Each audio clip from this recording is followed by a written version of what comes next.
Bienvenidos. Hoy estamos con el diputado nacional y candidato a vicepresidente de la Nación por Hacemos por Nuestro País, acompañando la fórmula que encabeza Juan Schiaretti, Florencio el Flaco Randazzo. Él nació en Chivilcoy en 1964. Es contador por la Universidad de Buenos Aires, realizó posgrado en estrategias en la Universidad Argentina de la Empresa y tiene un máster en políticas de integración latinoamericana en la Universidad Nacional de La Plata. Entre el año 2007 y 2015 se desempeñó en el gabinete de Cristina Fernández de Kirchner, primero como ministro de Interior y luego como ministro de Interior y Transporte.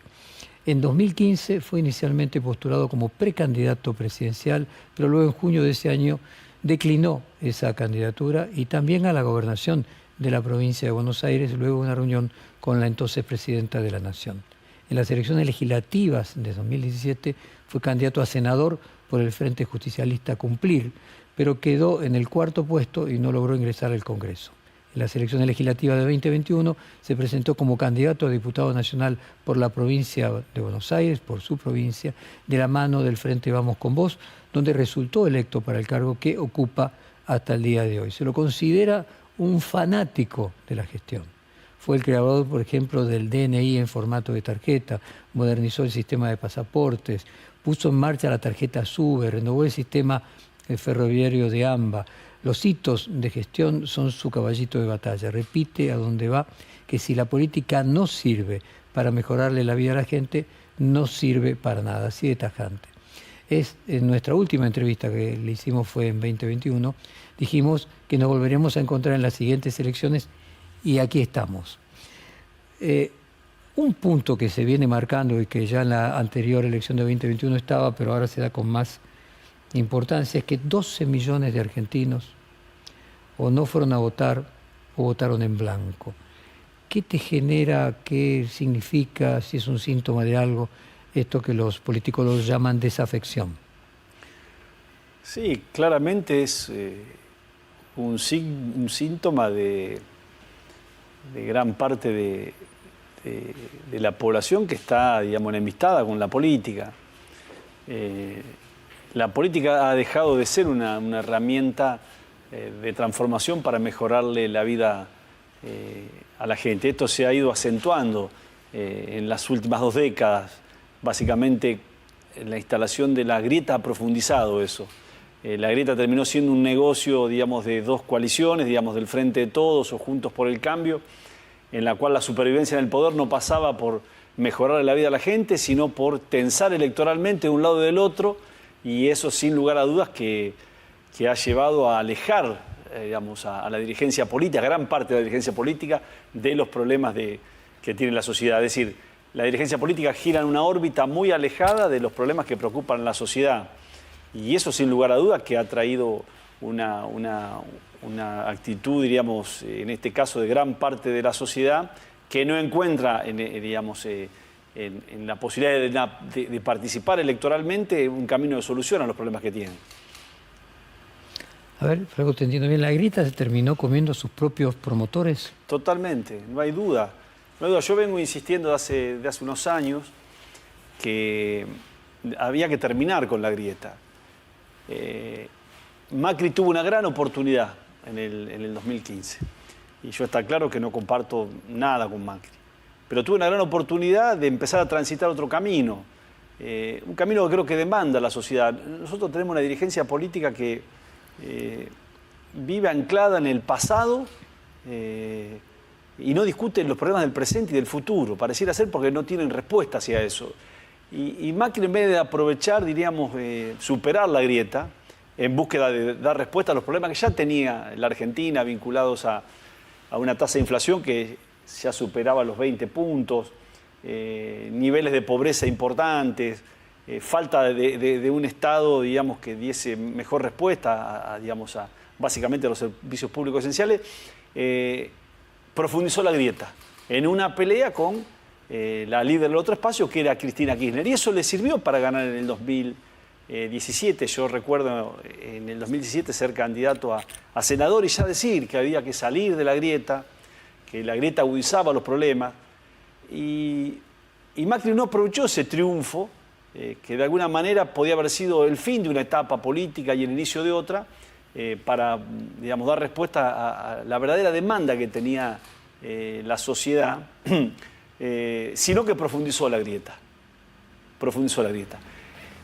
Creo que se equivoca fundamentalmente porque cree que el voto del 2017 es un voto de ratificación a sus políticas y era un voto claramente para terminar con el kirchnerismo. Ese es el voto mayoritario que concentra en aquel momento Macri en la candidatura de Esteban Bullrich, sin quitarle mérito y mucho menos a Esteban. Y lo mismo ocurre en el 2019, pierde Macri, digamos, porque la sociedad no encontró en esos 4 años la posibilidad de que finalmente resolviera sus problemas y votó una alternativa como la de Alberto Fernández. Y Alberto tuvo una gran oportunidad que también la desperdició plenamente. Y lo mismo yo insistí permanentemente, incluso en el 2021, que había que finalizar con la grieta. Porque la grieta en realidad no contribuye absolutamente nada. Al revés, aleja las posibilidades de encontrar, digamos, consenso y diálogo en la resolución de problemas que tiene la Argentina. Para discutir básicamente cómo resolvemos el presente y cómo nos proyectamos hacia el futuro. No hay proyecto de futuro en la Argentina. No se sabe a dónde va la Argentina. Sí lo supo tener, digamos, en la generación del 80, digamos, con una Argentina que exportaba, que era exportadora de alimentos, que se termina en la crisis del 30 y empieza otra etapa política. Digamos. Fíjate vos que en esa época la Argentina tenía niveles de ingresos, digamos, similares a los de los países más desarrollados del mundo. Cuando la crisis del 30 se termina ese proceso, viene un proceso de sustitución de importaciones que lleva adelante parte del peronismo, después Frondizi, y a partir de ahí, de la década del 70, deja de tener un proyecto en la Argentina. Y sin embargo eso no se discute en la Argentina, vivimos permanente discutiendo el pasado. Y me parece que eso nos ha hecho un enorme daño y ha generado una enemistad clara y manifiesta de parte de la sociedad con la política. ¿Cómo era que decían las abuelitas? Se cocinó su salsa, era la palabra. Exactamente. Flaco, esta semana generó controversias un intercambio iniciado por el gobernador de la provincia de Buenos Aires, Axel Kicillof, diciendo que el peronismo tenía que aprender a tocar otras músicas, otras canciones. Le respondió Máximo Kirchner que él no era músico y Mayra Mendoza de que era una falta de respeto al kirchnerismo. Esa idea de que hubo 2 proyectos de país, el de la nostalgia 1910, el de la nostalgia del 45, hace falta que el peronismo toque otras canciones, toque otras músicas, se renueve. No tengo duda que el peronismo no está representado hoy en el kirchnerismo. El kirchnerismo con el paso del tiempo se ha ido achicando. El kirchnerismo del año 2002, en el triunfo de Néstor Kirchner, Kirchner representaba más que el peronismo. De hecho, siempre insisto y sé en broma decir, yo resisto archivo. Yo en pleno apogeo del kirchnerismo yo decía que era peronista. A los kirchneristas mucho no les gustaba. Y explicaba que el kirchnerismo era más que el peronismo, porque Kirchner había interpretado cuál era la composición social de la crisis del 2001. Integró organizaciones sociales, otros partidos políticos. De hecho, la máxima expresión de esa fue el 2007, con la incorporación de Julio Cobos. Ahora eso, digamos, se desvirtuó.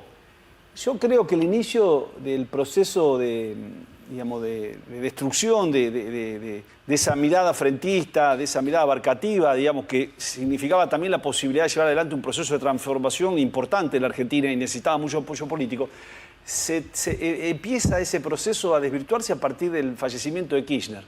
Esta es la sensación que yo tengo. Después de analizarlo durante mucho tiempo, me parece que Cristina se termina refugiando en los muchachos de la Cámpora, que a mi criterio tienen una idea muy equivocada. Primero, hacia dónde va el mundo. El mundo, digamos, tiene reglas de juego, digamos. Nosotros tenemos una democracia representativa, vivimos en una economía de mercado, que nos guste o no, las leyes y las reglas no las ponemos nosotros. Y buscamos un Estado eficaz. Me parece que no tienen ni idea ni de dónde va el mundo, ni tienen idea de la importancia que tiene la gestión. Y creo que eso ha ido desvirtuando el proceso, digamos, de ampliación de un sistema político más profundo, con mayor, digamos, amplitud para poder llevar adelante transformaciones. Así que yo estoy convencido que el peronismo ha dejado de estar representado en el kirchnerismo. A mí me cuesta mucho entender que muchos dirigentes peronistas no sientan vergüenza con un gobierno que tiene 200% de inflación, con un gobierno que tiene 6 de cada 10 pibes pobres, en una Argentina que tiene 20 millones de pobres en total, 40% de pobreza, un gobierno que ha abandonado cualquier política que pueda generar riqueza, inversión y trabajo, que es el único camino posible para salir de la pobreza es ese, no hay otro camino, esto está inventado en el mundo. Entonces creo que ha quedado lejos la representación del peronismo en este espacio político. De hecho, el peronismo siempre fue una fuerza de inclusión. Si hay algo que lo distinguió al peronismo en la mitad del siglo pasado fue precisamente la irrupción en un proceso político que incluyó a diferentes sectores, la vida política, económica y social. Este es un gobierno de asistencia a la exclusión, Jorge. Esto es bolsa de alimento y planes. Y eso es indignidad. Eso es indignidad. Querer resignarnos a que en realidad esta es la única vía posible. Yo por lo menos creo que no. Yo sé decir que cuando los que mandan pierden la vergüenza, los que obedecen pierden el respeto. Y esto es lo que ha pasado en el peronismo. ¿Asistencia a la exclusión? Es asistencia a la exclusión. No tiene, no tiene ninguna política vinculada a fomentar la producción y el trabajo. A ver, los países más desarrollados del mundo primero tienen una política macroeconómica estable. Cosa que la Argentina no tiene desde hace muchísimos años. Y eso está vinculado básicamente a la falta de equilibrio fiscal. Ya no se discute en el mundo si el déficit fiscal es de izquierda o de derecha. Hace poco, ni bien asumió Boric, vino a la Argentina y dijo, no es una cuestión ideológica el déficit fiscal, está claro. Una balanza comercial favorable debería tener la Argentina, cuenta corriente de exportación e importaciones con un tipo de cambio alto para generar posibilidad de que la Argentina exporte. Si va la demanda de dinero tiene que ser de acuerdo al crecimiento de la economía y tiene que tener trabajo formal. Entonces, si tenemos una economía, una macro estable, podemos generar a largo plazo una política de desarrollo que básicamente hable de dos temas clave, que habla el mundo, que es la productividad y la competitividad. Este gobierno no tiene nada de eso, ni siquiera habla de esto. Entonces, la salida frente a eso, ¿qué es? Es aumentar el presupuesto vinculado al tema de los planes. Y que está claro, demostrado, que ha aumentado el presupuesto en planes y paulatinamente ha aumentado la pobreza. Ahora, Flaco, esa renovación, eso que decía Kicillof, de tocar nuevas músicas, lo han intentado vos mismo, lo has intentado en distintos momentos, aunque hoy están en caminos diferentes. Lo ha intentado el Frente Renovador con Sergio Massa, lo ha intentado el propio Alberto Fernández, siendo jefe de campaña de algunos de ustedes. Hay un problema en el panperonismo, que el kirchnerismo no permite que eso se termine consumando, o estamos en un proceso final en el que eso va a terminar permitiéndose? Yo creo que estamos en un fin de ciclo del kirchnerismo. Pero está claro que ha faltado vocación de parte de los dirigentes de insistir en este proceso de transformación y de cambio, que muchas veces lleva tiempo, es difícil, es David contra Goliat. Y aparte la grieta, en los últimos años, ha invisibilizado cualquier otro tipo de alternativa. Por eso es muy interesante el fenómeno de Milei. Porque Milei supo romper la grieta.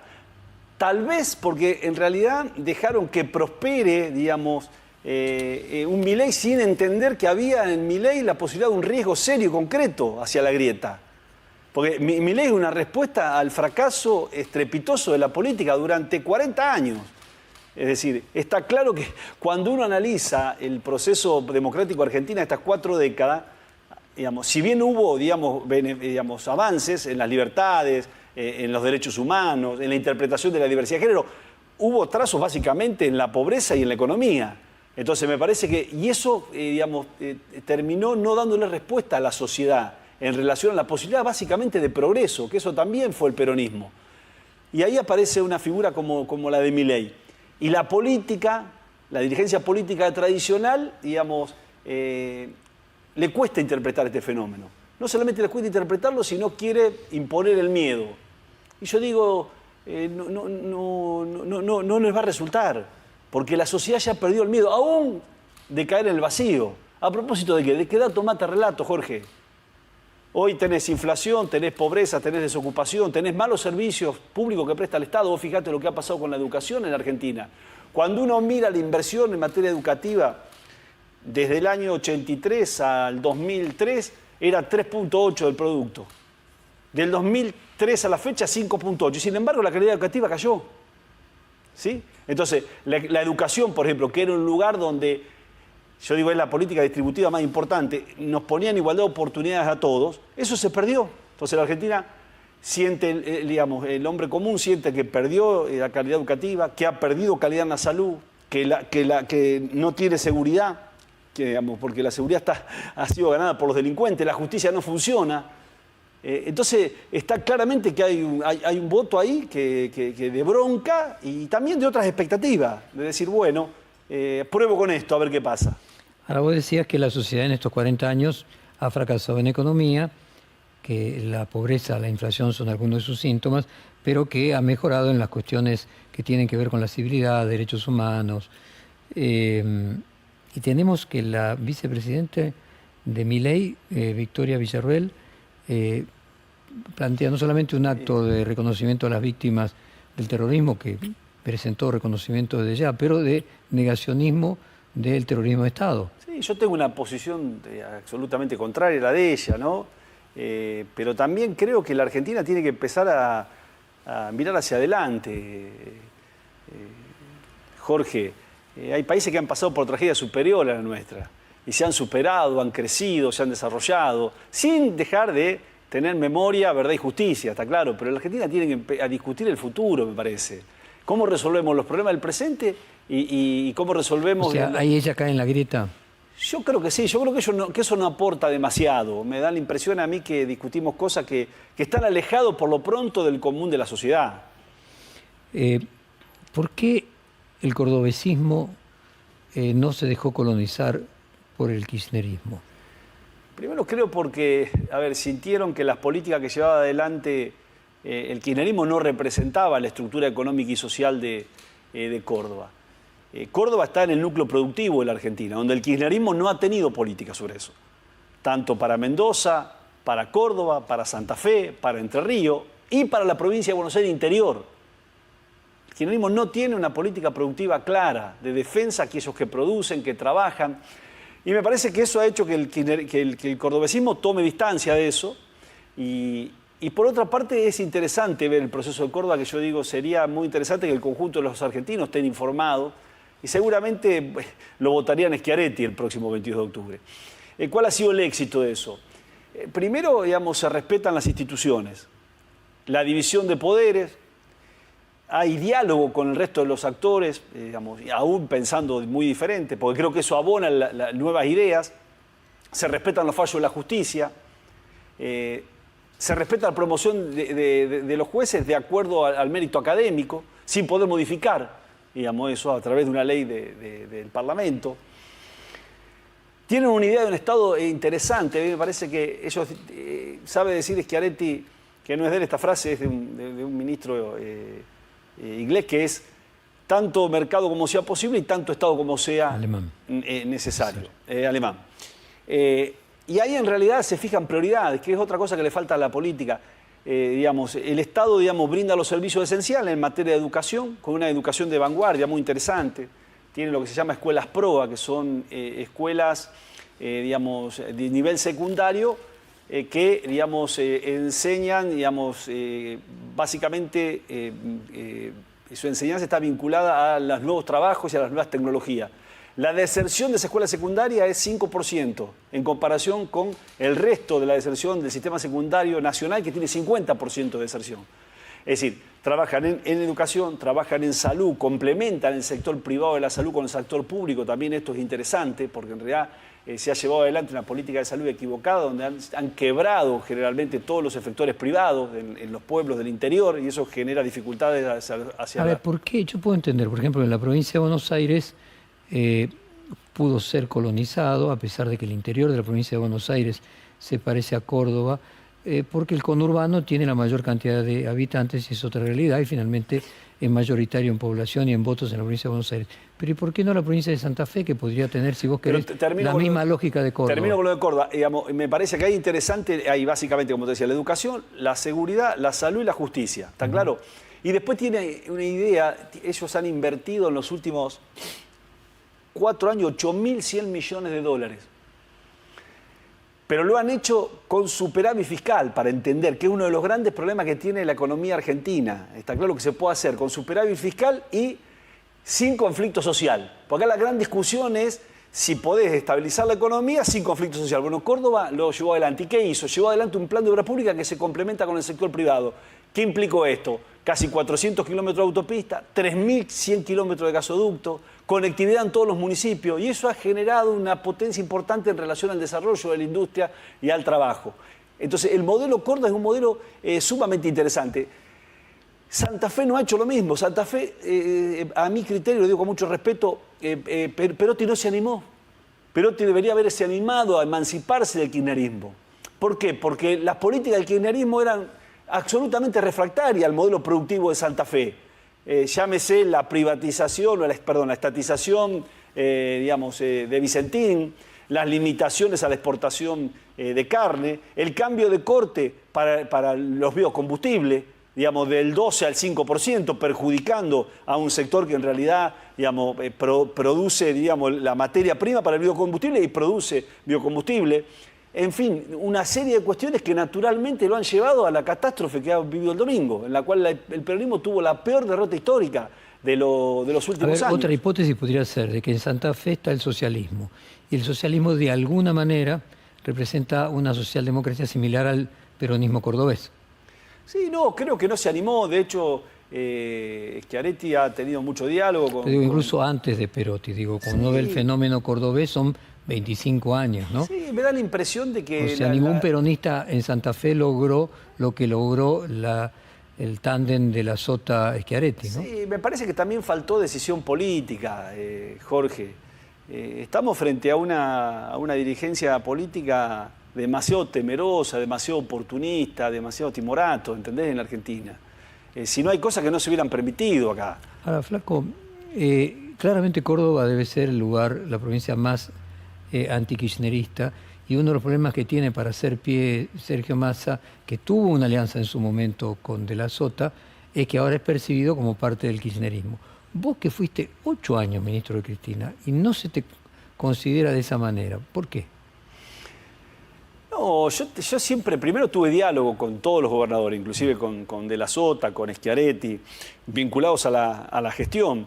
Y mi preocupación fundamental siempre fue dentro del gobierno la gestión. A mí me parecía que la mejor forma de honrar la política es gestionar.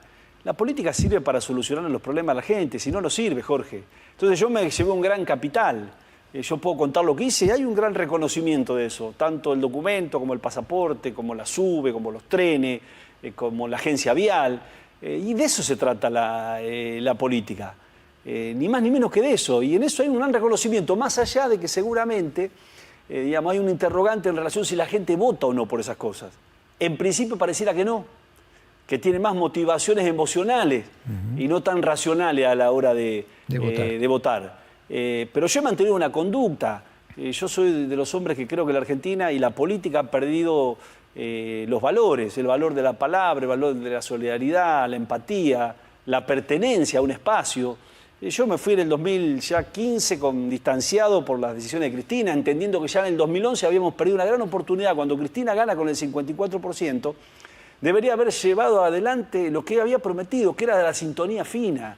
La sintonía fina era una nueva ley federal de impuestos, una justicia, con mayores controles, para medir a través de gestión por resultado, haber aportado para que la justicia se modernice, un sistema electoral moderno. Y sin embargo nada de eso se llevó adelante. Y por si faltaba poco, estuvo claro la intencionalidad de ella, que continúa hoy, de elegir delegados. Fíjate esto, entrevistaba en estos días al autor del Cerebro Político, un neurólogo, que él planteaba que existía una tendencia en las personas más conservadoras a votar por el miedo, y en las personas más progresistas a tener menos miedo. Y lo que vos decís es que finalmente esas emociones, lo que él decía, esas emociones regulan el voto y no finalmente la gestión. Exactamente. ¿Sentís que lo mismo le pudo haber pasado a Horacio Rodríguez Larreta? Puede ser, sí, creo que sí. Y aparte me parece que la política argentina, y Horacio no es la excepción, es demasiado conservadora, Jorge. Más allá que se disfrace de progresismo o de un discurso progresista o liberal, termina siendo conservadora en el sentido de mantener el statu quo, mantener el orden establecido. Y la Argentina necesita ideas nuevas, ideas osadas, necesita un proceso de transformación, la Argentina. Los países digamos, más justos del mundo y más progresistas del mundo son los países con una macroeconomía estable y con un proceso de desarrollo productivo, digamos, profundo. La Argentina no tiene nada de eso. Es decir, cuando este gobierno habla de que habla en nombre del progresismo, yo creo que, no, digamos, yo siento que me da la impresión de que están alejados de la realidad. Si hay algo que no tiene este gobierno es ser progresista. ¿Te pudo haber pasado a vos también 8 años, podríamos decir, el ministro que más funcionaba del gobierno de Cristina Kirchner, lo que le pasó a Horacio Rodríguez Larreta del gestor y que a los gestores después a nivel nacional no se los vota? No, creo que son distintos contextos, ¿no? O sea, vos, el gestor de Cristina Kirchner, y Horacio Rodríguez Larreta el gestor de Macri, ¿no? Sí. No, creo que son contextos distintos, digamos. Yo compito en el 2007 en una situación muy compleja, donde estaba muy viva la grieta, ¿no?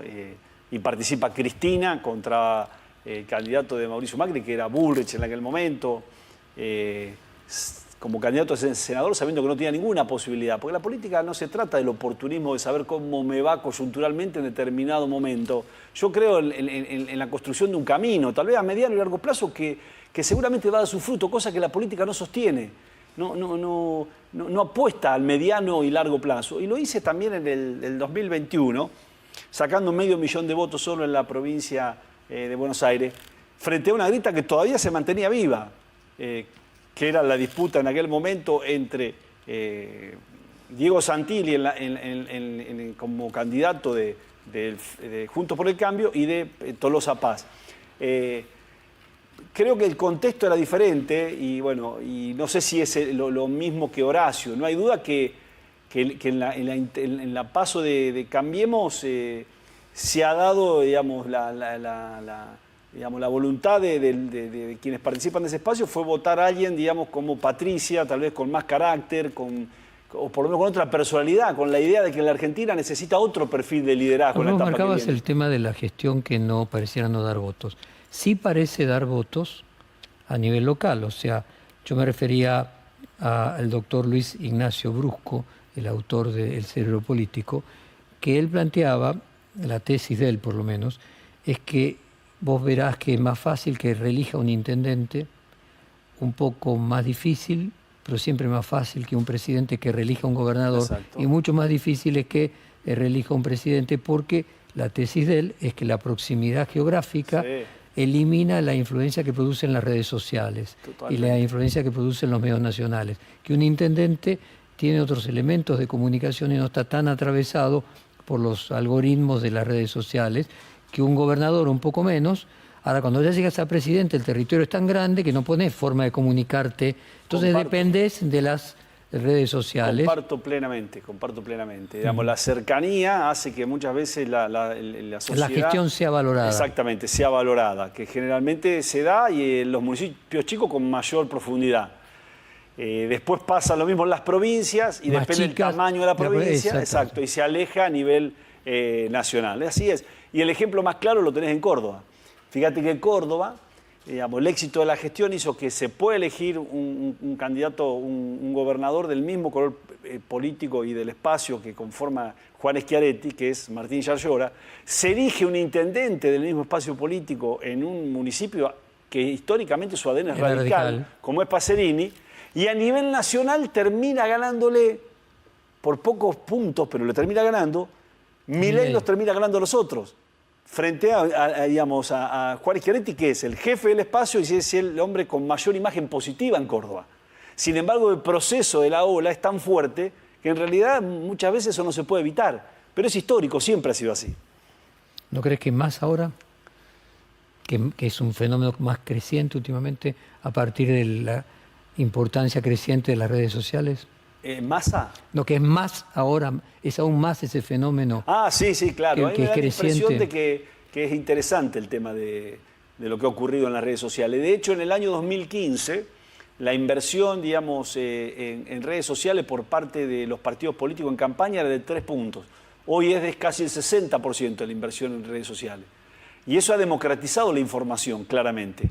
Hay un sector de la población muy grande ya, sobre todo los más jóvenes y no tan jóvenes, que se nutren de la información a través de las redes sociales. Entonces las redes sociales tienen una importancia vital. Ya no alcanza con, digamos, tener influencia sobre 3 o 4 medios nacionales, ¿sí? Como pasaba hasta hace no tantos años atrás, porque hoy en realidad eso es superado por la democratización de una red que en realidad penetra, digamos, en todo, ¿no? A través de los famosos celulares, poniendo muchas veces blanco sobre negro, ¿no? Florencio, y en ese sentido, ¿qué otro síntoma que me gustaría entender tu opinión de que pierde Milei en la provincia de Buenos Aires, pierde en la ciudad de Buenos Aires, y en la medida que te vas alejando gana por más porcentaje? Te vas al NOA y directamente saca el 50% de los votos en provincias que ni siquiera visitó una vez.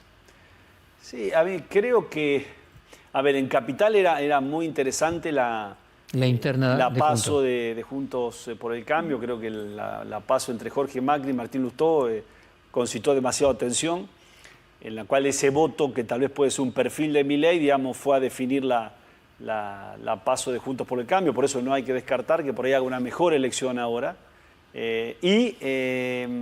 Una mejor elección, Marra, decís vos, el candidato. Exactamente. Y en la provincia de Buenos Aires, creo que ahí, digamos, se dividió, digamos, entre la candidatura, en este caso también de una paso interesante, entre Néstor Grindetti y Diego Santilli, y la candidatura de Píparo, que en realidad fue arrastrada por la candidatura de Milei. Está claro, ¿no? Creo que hay que ver con atención qué es lo que va a ocurrir ahora. Porque yo siempre digo, presidente pone gobernador en la provincia de Buenos Aires. Siempre fue así. De hecho, vos fijate que se decía que iba a ganar Santilli, porque era más conocido que Néstor Grindetti. Yo le he discutido mucho con muchos compañeros. Yo decía, no, mira, como va a ganar Bullrich, va a ser Néstor Grindetti el candidato. Y así fue. Entonces hay que ver qué es lo que ocurre ahora.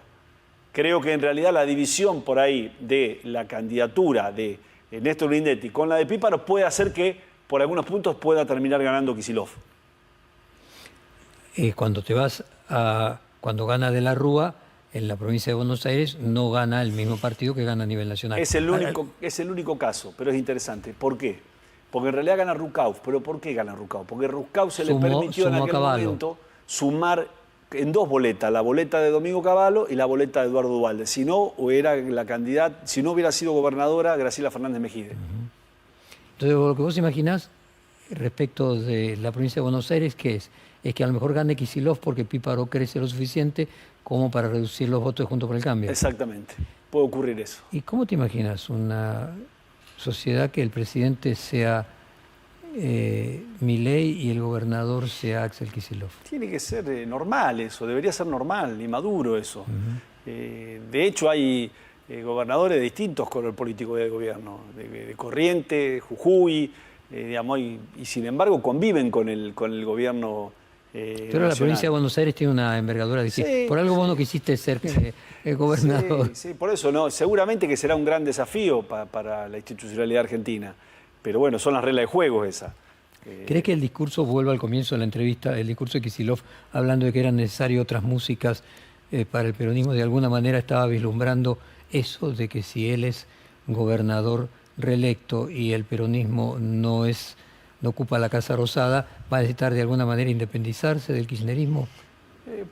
No lo veo, la verdad no lo veo. Primero porque Kicillof no es un hombre que viene del peronismo. Claramente, Kicillof vino como delegado a la provincia de Buenos Aires, de Cristina. Tendrá que transitar y caminar y demostrar que ha tomado autonomía. Pero por ahora no ha sido así, ni siquiera en el armado de las últimas listas, donde las listas de la provincia de Buenos Aires las terminó armando la Cámpora. Así que a mí me cuesta creer, digamos, que algunas cosas de las que dicen, si se corresponden o no con lo que piensa y lo que cree que habría que hacer de cara al futuro. Flaco, otro fenómeno que uno podría analizar últimamente es cierta revalorización de los 90 y de Carlos Menem. En el caso de Milei es explícito, incluso hasta en las patillas crecientes que cada vez tiene mayor proporción. Pero también uno podría decir que el propio Sergio Massa tiene sus comienzos en la UCD, cuando era aliada del peronismo menemista. ¿Es un síntoma de algo eso? No, creo que básicamente hay una mirada, digamos, ya desapasionada, habiendo pasado tantos años, y creo que se le valora básicamente a Carlos Menem el tema de la estabilidad económica. Digamos, el hecho de vivir sin inflación durante muchos años, en el famoso 1 a 1, independientemente de que, por supuesto, debería haberse salido a tiempo de esa situación, y si no, había que haber mantenido precisamente el equilibrio fiscal, que fue uno de los grandes problemas que tuvo la convertibilidad. Hay una valoración en ese sentido. Y hay que mirarlo en el contexto que asume Carlos Menem, ¿no? Donde se llevan adelante diferentes privatizaciones, se sanciona la ley de convertibilidad, se sale del proceso de hiperinflación, se crece durante uno de los pocos periodos de crecimiento de la Argentina, que va desde el año 1990 hasta el 95. 90 hasta, digamos, a una tasa de 5.4 por mes promedio, que no era poco, era mucho. Más allá de la caída estrepitosa que después se da en la época de la Rúa, ¿no? Donde se pierden 2 o 3 años casi 16 puntos del producto. Pero hay una valoración de algunas cosas que se hicieron y creo que se hicieron bien. Después de tantas experiencias con el centro, ¿crees que el centro políticamente, así como marcabas que a nivel presidencial la gestión parece no tener aprecio por parte de los votantes, ¿crees que el centro también es un lugar muy incómodo desde el punto de vista electoral? No, a mí me parece que no. Creo que... A mí no me gustan mucho esas denominaciones, la derecha, la izquierda, el centro. Yo creo en la racionalidad de las decisiones políticas y en el pragmatismo. Yo soy un pragmático. Y después, por supuesto, digo, creo que qué idea tenemos del Estado y qué grado de intervención le damos al Estado. Y ahí aparecen dos extremos, diríamos, aquellos que no creen en el Estado y creen que el mercado todo lo puede, que tal vez esté representado por Juntos por el Cambio, y aquellos que el Estado todo lo puede y creen que el Estado se mide por el grado de regulaciones que tiene y por la cantidad de dinero que gasta. Yo no creo en nada de eso. Creo en un Estado inteligente. ¿Y eso sería Unidos por la Patria? Exactamente, exactamente. O sea, aquella definición de tanto Estado y cuánto Estado es... Tanto mercado como sea posible y tanto Estado como sea necesario. Divide las dos coaliciones. Exactamente. Ahora, en ese planteo, ¿dónde colocas a Milei? Y Milei sin Estado. Exactamente, se acerca a la idea de sin Estado. Yo no creo en eso. Yo creo que el Estado es fundamental. Primero para prestar los servicios básicos esenciales, después para tener una política tributiva equitativa y después para generar una política de distribución interesante. ¿Deja Milei a Juntos por el Cambio como la segunda o la tercera marca, como él dice, en ese sentido? Porque cuando vos planteas esta dicotomía, ¿dónde colocas a Milei? No, evidentemente en el lugar del menor Estado posible. Exactamente. Está claro que ahí tuvo un problema grave Patricia Bullrich. Por eso el impacto de la elección fue muy duro. Para el gobierno Le Hablemos, que sale tercero, y para Cambiemos, que si bien gana Patricia, digamos, le gana la paso a Horacio Rodríguez Larreta, la descoloca frente al escenario nacional que se avecinaba. Porque en realidad, digamos, es lo que dijo Milei. Dijo, bueno, yo soy la Coca-Cola, Patricia es Manabo. ¿Está claro? Me parece que es interesante, digamos, porque él pasa a representar, digamos, precisamente muchas de las cosas que viene planteando Cambiemos.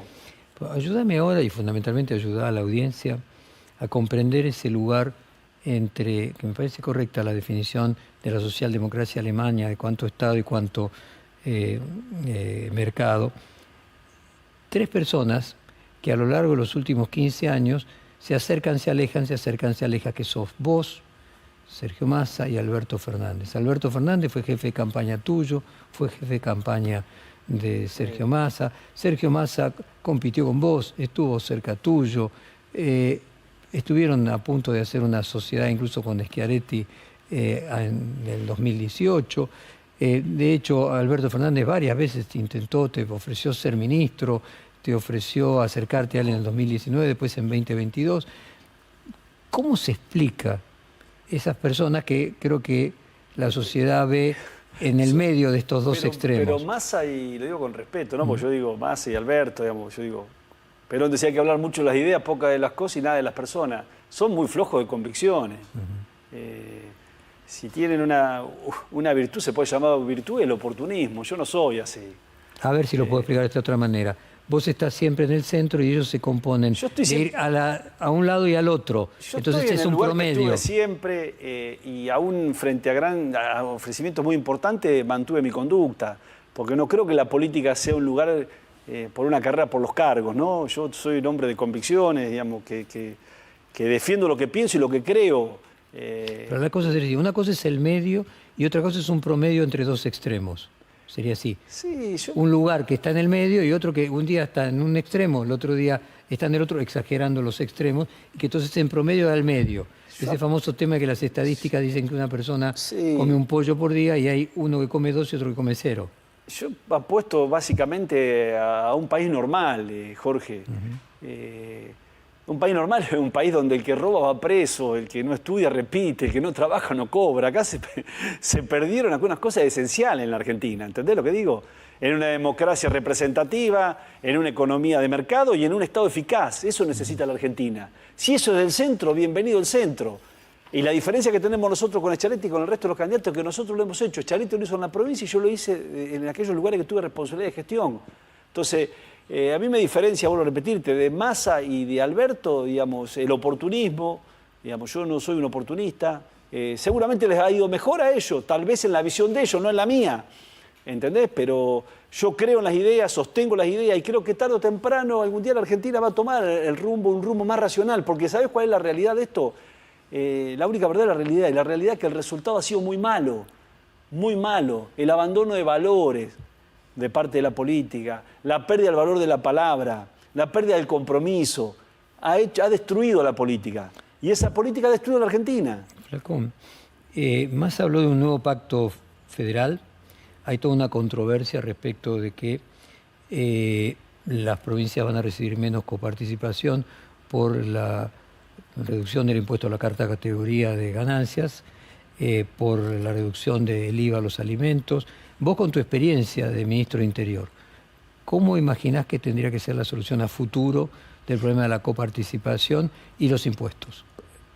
A ver, se debe discutir un país normal debe respetar las leyes, está claro, y las instituciones.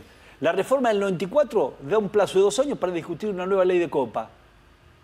Pasaron muchísimos años y nunca se discutió. Es necesario discutir una nueva ley de coparticipación para resolver las asimetrías que tiene la Argentina. Hay una gran posibilidad de esa discusión. ¿Por qué? Porque precisamente en eso creo que lo único que nos termina ayudando el proceso inflacionario. Porque yo digo, nadie recibe menos recursos de los que recibe hasta hoy.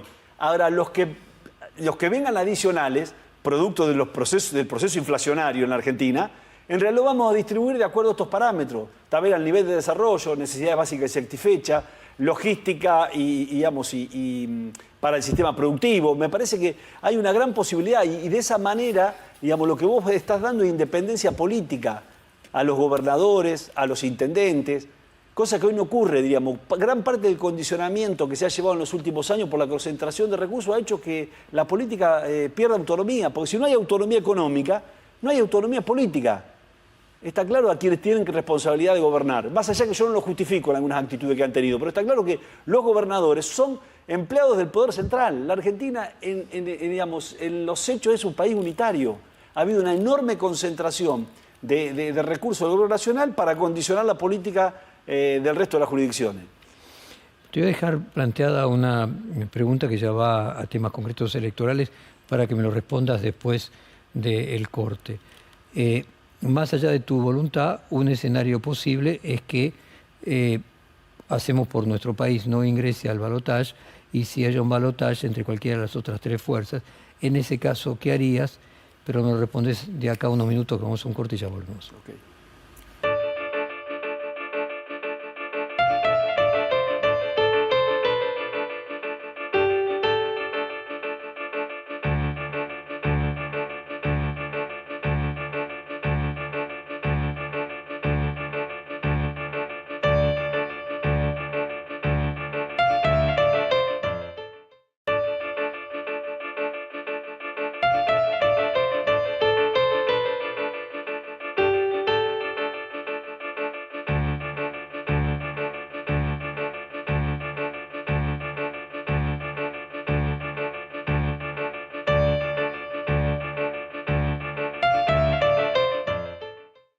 Bueno, continuamos nuestro reportaje con el candidato a vicepresidente Florencio Randazzo. Había quedado pendiente la hipótesis probable de que tengas que decidir por un candidato que no sea el tuyo.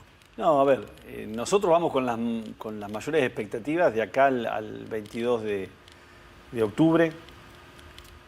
Invitamos a la reflexión a quienes vayan a votar. De 22 fórmulas quedaron 5. Yo no tengo ninguna duda, Jorge, lo digo con total humildad, que el mejor candidato a presidente es Schiaretti. Ninguna duda. Por su historia, por ser un gobernador exitoso en una provincia compleja, una provincia productiva, interesante, donde hay industria, donde está el campo, donde está el sector ganadero, donde está el turismo. Ha sido respetuoso de las instituciones. Básicamente, cuando uno habla del respeto a las instituciones, tiene que ver con la confianza y la previsibilidad para quien viene a invertir. En eso Córdoba ha sido un ejemplo. Tiene un Estado, digamos, que es eficaz, presta servicio y a su vez tiene una economía, digamos, sin déficit. Es una provincia sin déficit que ha permitido invertir, como yo te decía, en los últimos años, 8.000 millones de dólares. Tiene una mirada, digamos, donde se complementa con el sector científico, el sector productivo y el Estado. Entonces, yo no tengo duda que en realidad si la sociedad, digamos, podría tomarse el tiempo de reflexionar en relación a los distintos candidatos, no hay duda que es el mejor candidato. Y cree en la gestión, como creo yo. No hay mejor forma de transformar la realidad que gestionar. Así que nosotros apostamos a que el 22 nos vaya bien. Y después veremos, de cualquier momento, los votos que saquemos nosotros. Ni este millón que sacamos y lo que podamos sacar de más o de menos, no son nuestros. No son nuestros. Nosotros no podemos decirle a la gente a quién tiene que votar. Así que se verá después si hay segunda vuelta. ¿Y vos en lo particular? No, yo no.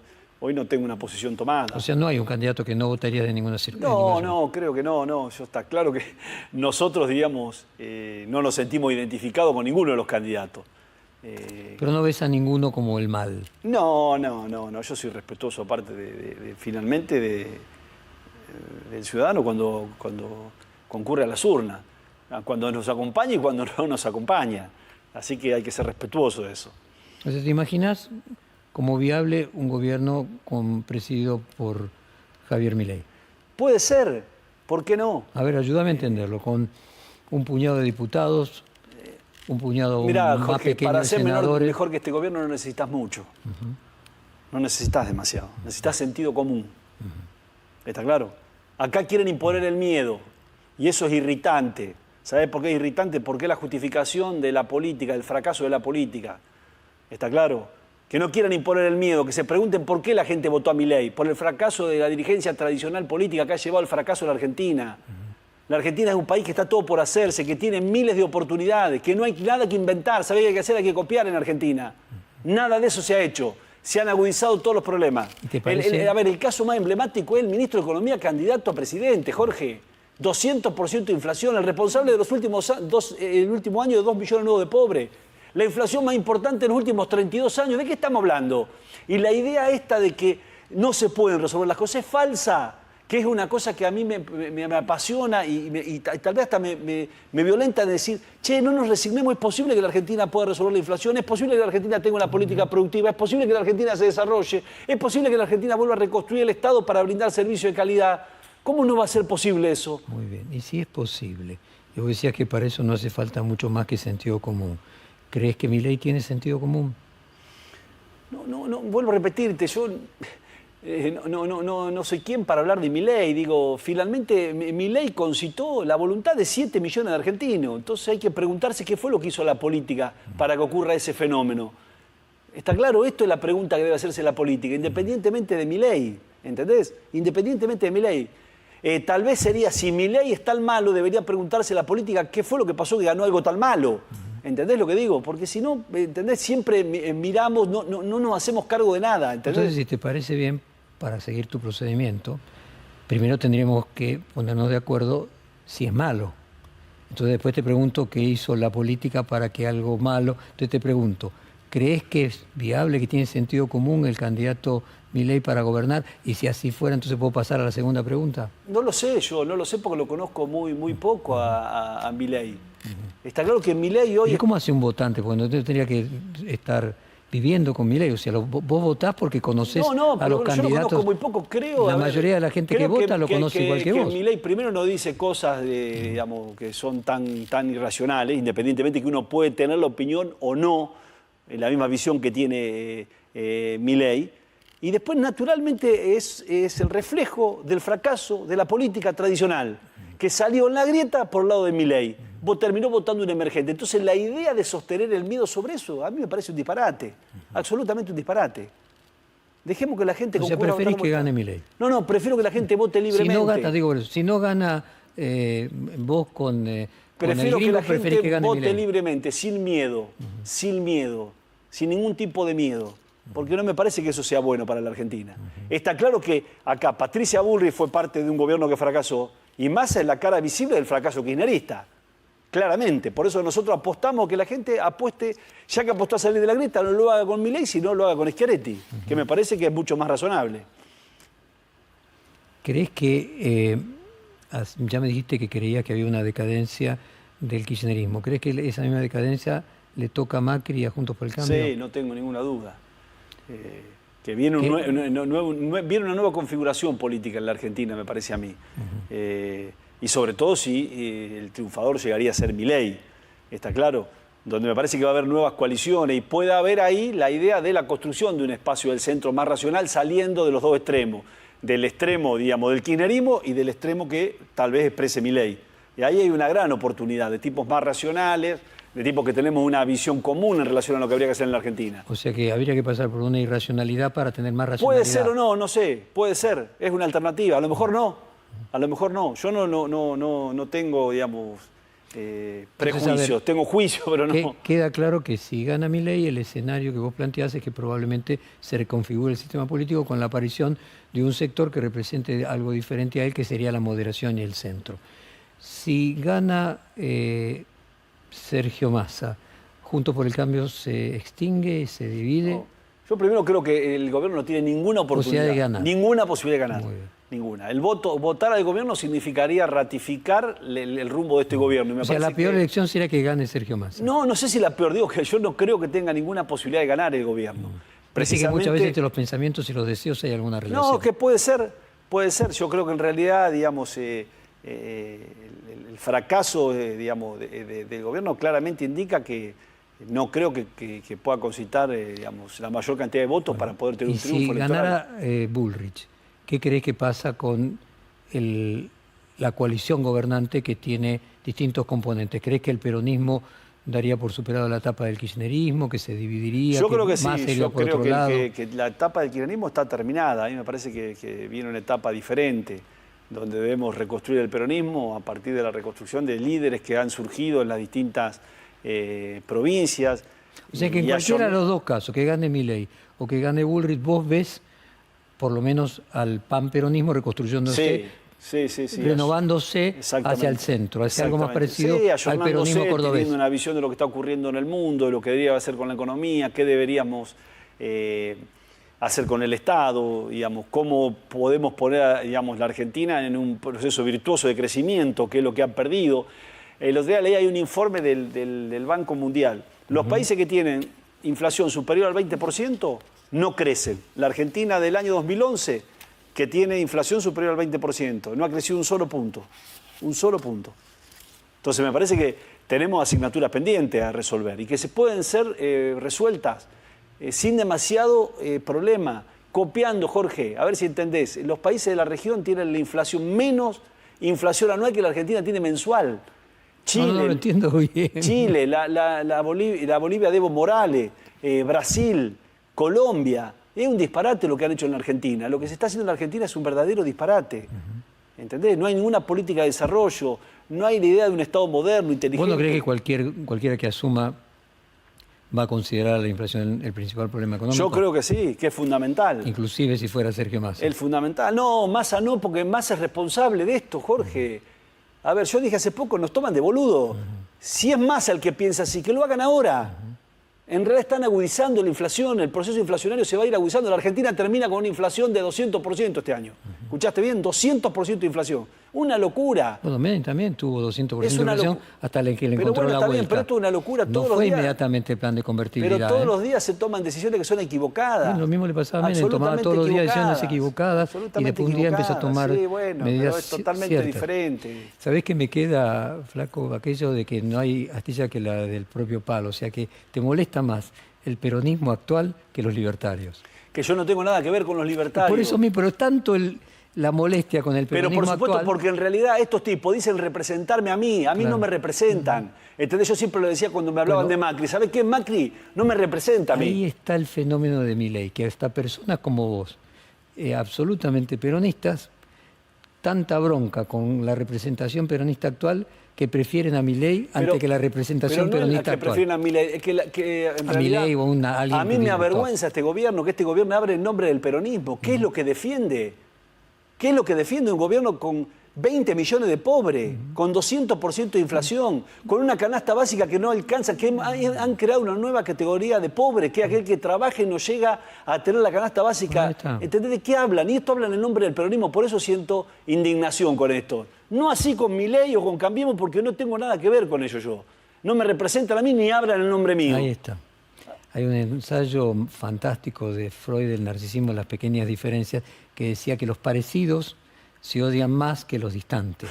Y que hay allí una lógica necesidad de encontrar su identidad y que en el parecido se sentían ofendidos por el otro. Lo entendí. Mira, te digo, creo que si fue útil, si una persona como vos termina, independientemente que no lo verbalice de esa manera, prefiriendo a Milei que a la continuidad de quienes hoy dicen representar al peronismo, creo que ahí está explicada la situación que se produce. Finalmente lo va a resolver la sociedad cuando vote. Nosotros aspiramos a que nos vaya bien el 22 de octubre y no tengo ninguna duda, vuelvo a repetirte, que la fórmula que encabeza Schiaretti es la mejor posibilidad que la Argentina tiene de salir del estado de postración que está. Probablemente no tenga la menor de las dudas y, Flaco, como dije la vez anterior, dentro de 2 años nos volvemos a encontrar en las próximas elecciones. Espero que vos sigas apostando a hacer política, dado que en la vida privada te va muy bien, pero que te dediques también a la política. Muchísimas gracias. Gracias a vos.